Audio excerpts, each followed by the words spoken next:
Well, now there's this, a meltdown putting one sports reporter on the sidelines. So here's the question today. Did ESPN do the right thing? And are there deeper issues here?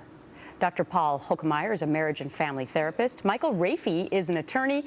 And Nick Adams is a political and cultural commentator. Gentlemen, great to have you on the program today. All right, Doctor, let me start with you, because I'm just wondering, is there a deeper issue here? Is this really how people are? Is that the true Britt McHenry, or is there any way of knowing that? Typically what happens when we have an experience that causes us incredible anger, we react as our true selves. So we don't have the time to think about our actions, and I think she admitted that that was the case. That's what happened with her. She was acting out of her pure emotions. Mm-hmm. They always say that they can see your true personality on a golf course as well. So maybe it's also true about anger in general. All right, Nick, do you have any empathy? Any empathy for Britt just maybe having a bad day?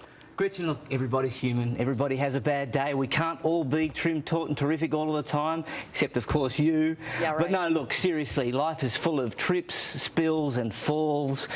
Look, it was a serious test of my Christian charity to watch that vision. It is painful to see. It reminds me of a particular school teacher who used to run her fingernails down the blackboard. But look, I think there are enough people chasing Britt McHenry down the street today armed with pitchforks.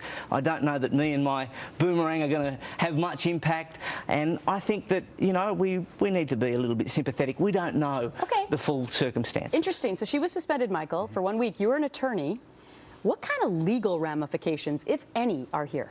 Now, there's probably not any legal ramifications. What I would be worried about, though, if I'm her employer, if I'm ESPN, she's in a stressful, angry environment because her car got towed. If I'm her going into locker rooms talking on television like you, I don't want someone in my company that could turn into that, as the doctor said, show her true colors out of the blue. That's what I'd be worried about. If she's my employee, she's fired today. And that's because I'm not taking that risk. All right, interesting. I want to share this survey with our viewers, because how do we feel about towing companies in general? Not like we're giving any excuses for her behavior, but do you think that towing companies prey on you, or are they doing their job?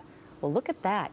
84% of Americans think that tow companies are shady predators. 16% think they're doing their job. Doctor, does that surprise you? It doesn't surprise me at all. What surprises me, though, is that we're trying to justify her behavior based upon the actions of her company.